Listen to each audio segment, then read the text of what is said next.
first, SIM card. The Wi-Fi, I don't know if it's on the island or if it's just where we're staying, is terrible.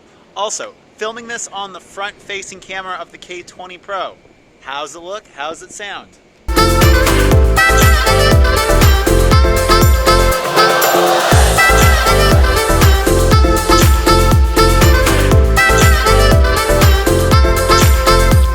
In Malaysia, you can just go into a 7-Eleven and get SIM cards. Not sure how fast the data is, but it's like unlimited data, 30 ringgit, which is like $8 or $9.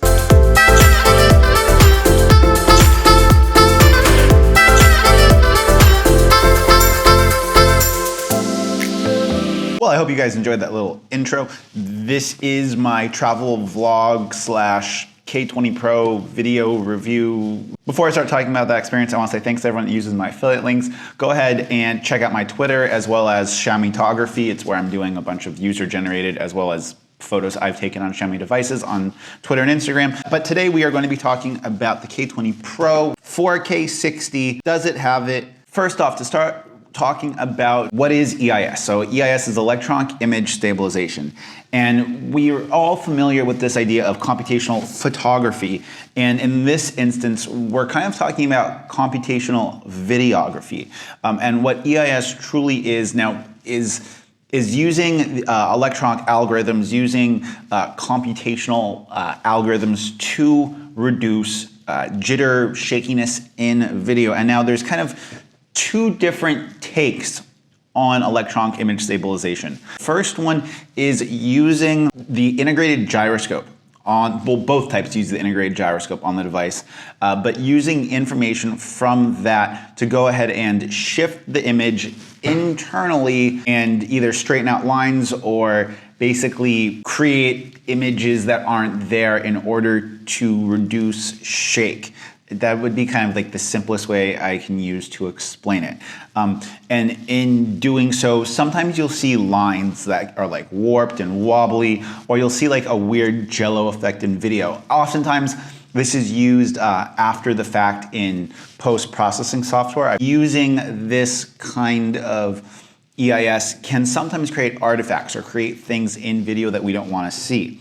That's the first kind of take way that we use EIS. The second is cropping the internal sensor of the camera and kind of, let's say if this is the internal sensor of the camera and this is all of the video, it will go ahead and create a crop right on that sensor, and then depending upon information from the gyroscope, shift that crop. Right, so if I have room on the top or bottom and on the sides of the sensor, if the sensor shifts this way, we will go ahead and correct that and use a different part of the image sensor. Now, oftentimes with cell phones, smartphones, or things like the GoPro Hero 7, it will use a combination of both of them. So it will use the internal gyroscope data, and it will also go ahead and crop the sensor a little bit.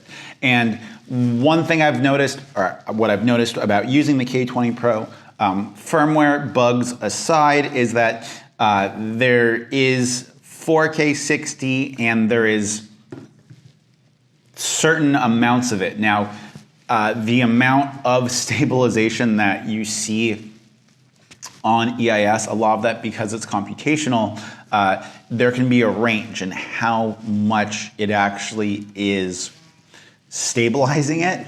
And when we are using the wider angle lens, we see that it's better because it's easier to stabilize wide angle footage. I'm going to do a follow-up video explaining why wide angle is easier to stabilize.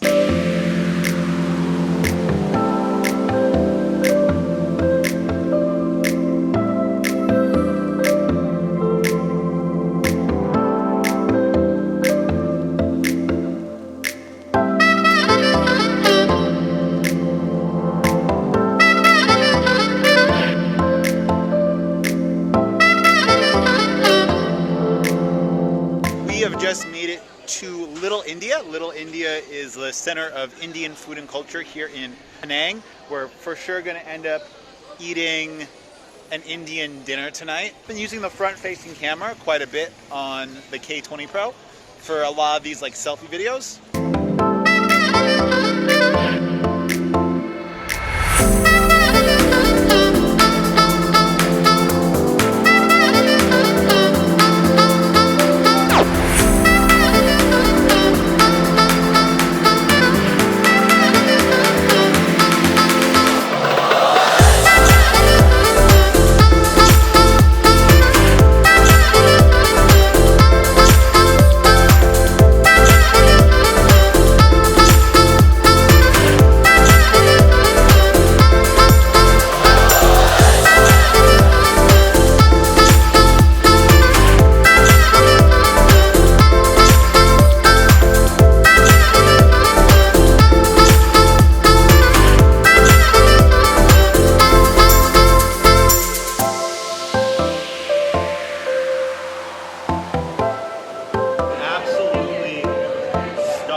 spicy, curry, heavy, but not heavy. The lamb, or mutton as they call it, out of this world. I can eat Indian food every day, without a doubt. And when this channel hits 20,000 subs, I am gonna do a trip to India, and I want food that blows this out of the water. So if you live in India, when I make my trip to India, I want to be fed your favorite spot. We just left that ridiculously good Indian meal.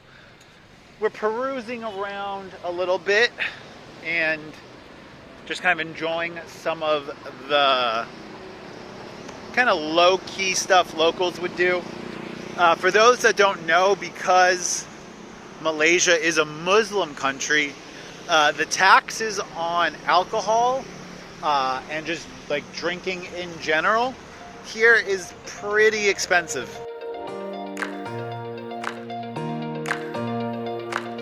We just talked about whether or not this has 4K EIS, and it does at a certain extent, but why do people care so much about 4K 60 frames a second plus EIS?